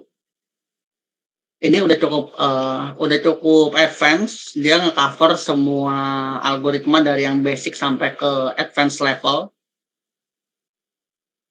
Jadi sederhananya misalnya kita pengen belajar sentimen klasifikasi gitu ya. Dimana tadi kan kita tahu ada tokenisasi, kemudian ada pemrosesan dasar, ada TF-IDF, ada naive bias. Nah, jadi secara konteksnya adalah kita bikin dulu nih project, saya mau bikin klasifikasi sentimen, misalnya gitu ya. Jadi satu sisi teman-teman mungkin dibikinin codingannya dari ChatGPT misalnya gitu ya. Kemudian di satu sisi teman-teman menyimak materi-materi yang memang udah tersedia secara online seperti itu. Sehingga nanti ketika teman-teman udah menyelesaikan beberapa course atau video secara teorinya dulu, nanti teman-teman tinggal coba eksekusi dengan kode baseline yang udah ada disediakan dari ChatGPT seperti itu.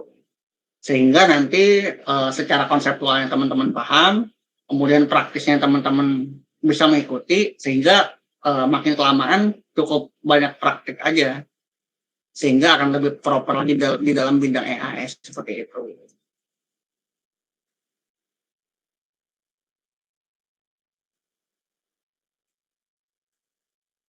Iya, untuk mungkin teman-teman di sini juga udah pada kenal saya ataupun belum, cuman sebagai normalisasinya coba mungkin kenalan lagi ya. Saya Muhammad Alif Ramadan, biasa dipanggil Alif. Saya udah mendalami passion AI itu di tahun 16, di umur 16 tahun. Yang sekarang udah involve dari data scientist jadi machine learning engineer, dan domainnya itu berbagai industri. Cuman untuk daily saya tiap hari itu tetap kayak baca research paper dan artikel di Medium, sehingga ya itu tadi meskipun dengan kesibukan saya sekarang sambil kuliah dan sambil kerja, tapi ya insya Allah saya tetap akan menyediakan waktu setidaknya untuk membaca dulu kayak tren AI teknologi sekarang tuh seperti apa, seperti itu. Sehingga burger konsep yang saya jelasin tadi secara fundamental saya pelajarin, secara top level trendnya saya pelajarin, itu tetap bisa membuat saya tetap relevan dengan teknologi AI saat ini seperti itu. Oke, Q&A session dibuka, dipersilahkan.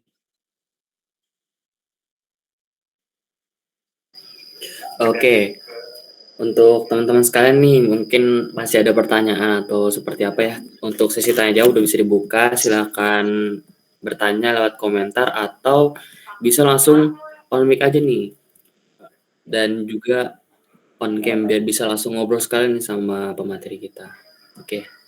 Kang, udah ada pertanyaan dari Mahmud Yunus. Ilmu matematika yang sering dipakai machine learning atau deep learning? Nah. Oke. Ini kita bakal coba gali, ini kita agak relevan matematik yang dipakai, kita coba gali dari level paper aja. Misalnya sentimen classification aja deh, yang masih gampang. Sentimen classification, machine learning, paper.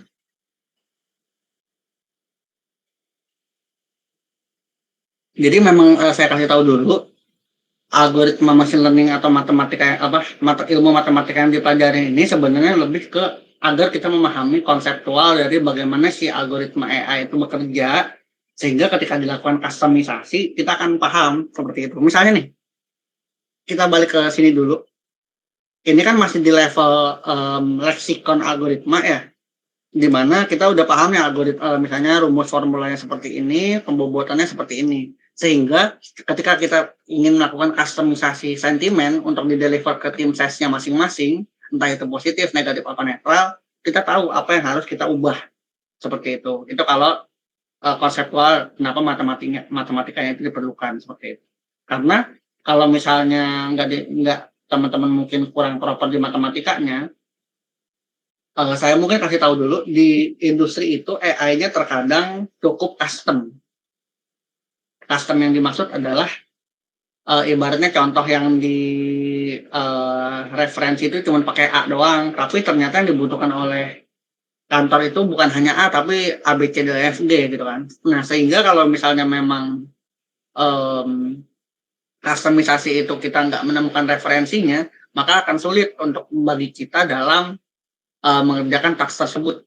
Tapi kalau misalnya kita paham fundamentalnya, kita tahu bahwa algoritma misalnya A ini sebenarnya bisa nge-solve bagian KDAFG-nya tadi. Sehingga ya udah kita menggunakan algoritma yang sama sehingga ya lebih efisien juga gitu. Kemudian matematikanya juga kita pakai untuk memahami atau membaca sebuah paper. Yang pertama misalnya kita, di sini dia menggunakan machine learning method. Ya ini dia di sini masih lumayan sederhana ya. Misalnya dia di sini ada ngasih tahu bigram itu atau frase yang terdiri dari 2 kata. Kemudian ada dokumen vektor yang direpresentasikan dalam D, dikasih tanda panah. Kemudian dimensi vektornya seperti apa. Kemudian ini kalau yang di sini masih statistik ya, maksudnya dia naive bias. Di sini ada probability C konjung ke D dan D ke C dan sebagainya. Jadi yang pertama yang kita butuhin berarti statistik dasar, dia masuknya ke statistik ataupun ke aljabar linear ya. Jadi minimal teman-teman paham kayak regresi linear, naive bias, itu harusnya udah menjadi fundamental yang cukup seperti itu. Nah kemudian baru mungkin akan agak sedikit menyinggung ke ilmu kalkulus, di mana ada simbol-simbol yang seperti ini. Sebenarnya ini teman-teman nggak perlu pusingin, di mana terkadang di sini tuh hanya sebagai POC konsep dari bagaimana si metodologinya itu bekerja. Misalnya dari naive bias yang D konjung ke C itu menggunakan formulasi dari PC di mana detail dari PDC ini didetailkan seperti ini, seperti itu. Jadi memang paling minimalnya tadi berarti aljabar linear, statistik, sama kalkulus untuk matematikanya. Yang dipakai memang mostly ya kalkulus. Kalau buat level kayak sentimen klasifikasi ya univariat kalkulus sudah cukup. Tapi kalau udah kita bahas deep learning itu kadang kita butuh yang multivariat kalkulus seperti itu. Cuman teman-teman ya yang seperti saya bilang tadi, terkadang misalnya kayak gini, maximum entropy classification alternatif teknik untuk membuktikan efektif nomor di dalam konteksnya NLP. Terkadang maksimum entropy ini dimension algoritmanya seperti apa, kayak kalkulus berarti semua limit atau derivatif. Untuk derivatif atau turunan itu biasanya digunakan buat deep learning. Kalau untuk machine learning sampai integral juga cukup ya. Nah dan kadang ini fakta berikutnya ya. Terkadang rumus yang ada di paper juga itu dia masih cukup kayak ibaratnya frameworknya doang gitu. Dia nggak menuliskan detail dari fungsi yang digunakannya seperti itu. Makanya terkadang misalnya di sini kan kita punya lambda i, KFI, K itu seperti apa, nanti baru sini dia jelasin lebih detail. Dimana kalau vektor dimensinya lebih dari 0 masuk ke 1, selain itu 0, dan kalau misalnya aksen sama dengan K. Jadi memang secara konsep matematika yang dipelajarin dulu sambil dibaca dengan detail. Pasti di sini di paper yang baik itu biasanya menjelaskan juga kayak at least variabel yang dia mention di dalam rumusnya itu terkait dengan apa seperti itu. Misalnya di sini ada kayak bobot vektor W di mana adalah jumlah dari alfa vektor G, C, D di mana dengan target alpha vektor J itu lebih dengan 0, kemudian vektor J ini anggota dari bilangan 1 sampai min 1, ya koresponden dengan positif ke negatif, seperti itu. Coba. Baik ya, minimalnya ya. Dan terus ini mungkin note ya teman-teman ya. Kalau misalnya teman-teman berkomunikasi dengan ibaratnya orang non-teknis, instead of ibaratnya teman-teman memberikan detail terkait algoritmanya seperti apa, ya lebih karena mereka juga nggak terlalu paham ya udah paling kita mentok-mentok sampai di akurasi paling yang kita deliver. Dan akurasi itu terkadang masih kita transformasikan lagi ke solusi bisnis atau return of investment dari suatu bisnis. Paling sederhananya misalnya gini, asumsi kan kita pengen bikin kredit ini penerimaan kredit gitu ya, algoritma penerimaan kredit atau credit risk classification. Nah, dengan metrik per 1% akurasi dari credit risk itu bisa meningkatkan pendapatan sebesar 10 juta dolar per tahun misalnya gitu ya. Berarti kan secara sederhananya ketika akurasi dari model yang dikembangkan 70%, berarti kan tinggal dikali tuh 70 dikali 10 juta dolar per tahun. Itu nanti baru ditransformasi lagi ke istilah bisnis. Jadi memang makin ibaratnya orang makin lama pengalaman kadang malah lebih ke istilah bisnis yang ditekankan. Kalau untuk kayak mathematical konsep di machine learning itu lebih ke fundamental pas di awal-awal aja seperti itu. Kemudian moga membantu ya Mas Mahmud Yunus dan Mas Habibul Akhir. Terus ada Mas Muhammad Syahbani Falif nanya, Bang, misal aplikasi di Play Store ada yang ngasih rating bagus tapi ngasih komentarnya jelek atau negatif, atau rating jelek satu komentar bagus apa gimana, itu mending rating dibuang aja dan fokus ngasih komentar itunya apakah sudah tepat atau ada cara lain. Nah, oke, ini masih masuk sentimen ya, seperti yang kita bilang tadi atau kita determinasikan atau yang saya bilang tadi, sentimen itu sangat subjektif. Yang paling amannya adalah Mas Muhammad Mas Syahbani itu bikin sentimen dua aja. Yang pertama sentimen berdasarkan rating dan sentimen berdasarkan komentar. Solve gitu. Semoga membantu ya Mas Syahbani. Tapi kalau misalnya secara objektifnya pengen cuma sentimennya itu satu doang yang dihasilkan, ya udah pakai level selanjutnya, misalnya rating 1 sampai 5 ya. 1 sampai 5 terus komentar. Misalnya ratingnya 4 atau 3 misalnya, 3. Ratingnya 3, komentarnya aplikasinya jelek, misalnya gitu ya. Nah, kalau misalnya memang secara sederhananya ya udah kita bikin aja si ratingnya itu kalau dia 1, 2 itu negatif, 3 itu misalnya netral, 4, 5 itu positif misalnya. Terus aplikasinya jelek misalnya negatif gitu ya. Tapi somehow user cuma pengen 1 sentimen doang. Ya udah dilakuin pembobotan di mana misalnya kita kasih tahu kriterianya. Bobotnya si netral itu berapa, negatif itu berapa, positif itu berapa. Misalnya netral itu 0 gitu ya.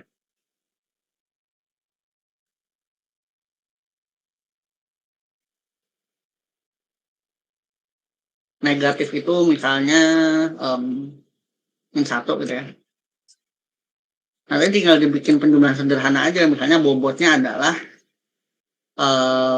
total bobot dikurang jumlah bobot.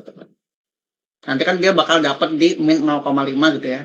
Min 0,5 ini akan most likely ke negatif seperti itu.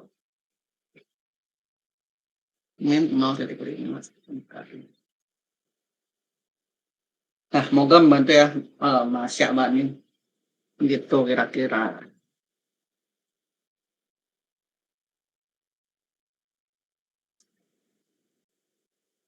Oke, masih ada yang mau bertanya lagi? Ada pertanyaan lagi nih Kang dari Habibul Ahyar. Dia nanya, kalkulus berarti keseluruhan ya yang limit, integral, dan derivatif tadi. Iya, betul banget. Oke, misalnya belum ada pertanyaan lagi, nanti mungkin kalian coba stay tune aja di event GDSC lainnya, entah itu di data science ataupun AI, ataupun di topik-topik lainnya. Tapi kalau misalnya teman-teman mau tanya lebih lanjut, mungkin bisa di GitHub itu ada link personal saya gitu. Oke, kira-kira dari saya cukup sekian. Terima kasih atas waktunya teman-teman. Udah 2 jam kita diskusi interaktif. Terima kasih juga buat tim panitia GDSC dari saya. Terima kasih. Oke, terima kasih kepada Kang Alif ya, udah memberikan materi. Gimana teman-teman, materi hari ini? Dari saya sih ngeliatnya ini benar-benar interaktif dan pesertanya juga aktif banget ya untuk bertanya dan juga saling berkomunikasi dengan pemateri. Benar-benar keren banget. Tuh, makasih Bang, makasih banyak Mas Alif. Tuh, benar-benar ya pemateri kita hari ini benar-benar keren banget. Benar, sudah menjawab pertanyaan-pertanyaan kita tadi yang bingung sampai dijelaskan secara detail. Oke teman-teman, mungkin tadi sudah dicukupkan ya oleh Kang Alif. Kita bakal masuk ke sesi foto-foto dulu nih teman-teman. Jadi sebelum kita, oh iya, ada yang belum nih teman-teman. Bentar. Nah ini dia. Sebagai bukti kalian udah hadir, kalian bisa isi dulu presensinya. Nah sini. Bentar, kita langsung kasih linknya aja. Nah itu ya. Oh masih. Jadi sebelum kita tutup, dikasih waktu dulu untuk presensi ya selama 2 menit, habis itu kita bisa langsung sesi foto. Mungkin teman-teman bisa langsung on cam ya untuk foto-foto. PDD apakah udah siap PDD?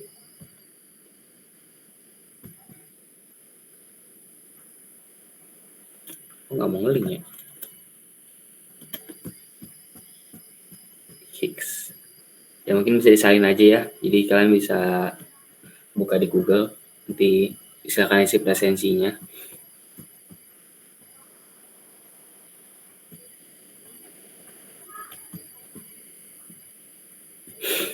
Oke, mungkin teman-teman bisa on cam ya. Kita mau ambil gambar buat dokumentasi. Yuk, see you. Ada Kang Ridwan, Ahmad, Aymar, Ajeng, Arma, Bayu, Egwin, Izzy, Yunus, Syabani, Noval, Reza, dan Rifa Maulana. Yuk, bisa yuk.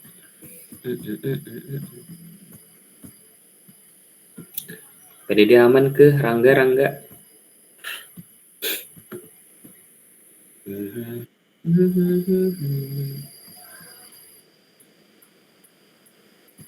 Oke, makasih buat Kang Alif ya udah ngasih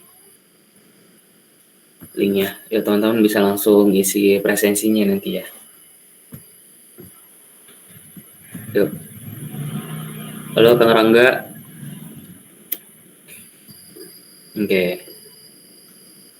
Ini kita ada gaya cetar Muhammad. Wih. Jadi kita di GDC itu ada gayanya ya, gini gayanya. 2 jadi begini. Nah, sip. Oke, mungkin PDD gimana PDD? Bang Alif, pleset. Oke. Mungkin karena PDD-nya sudah dihubungi, kita langsung aba-aba dari saya aja. Oke. 1, 2, 3. Oke, bebas lagi, satu lagi. 1, 2, 3. Oke, yang terakhir. Ada benda di samping kalian nggak? Bisa tuh ambil tuh, kita nunjukin nih contoh. Jangan lupa pilih sebelah. Oke, 1, 2, 3. Oke, sip. Makasih. Wih, keren banget hari ini. Thank you udah mampir ya. Jangan lupa isi presensinya, guys. Oke, makasih juga Bang Alif. Thank you sepupu ya, sama-sama. Tuh, makasih Bang Alif. Makasih teman-teman sekalian yang udah mampir. Bye.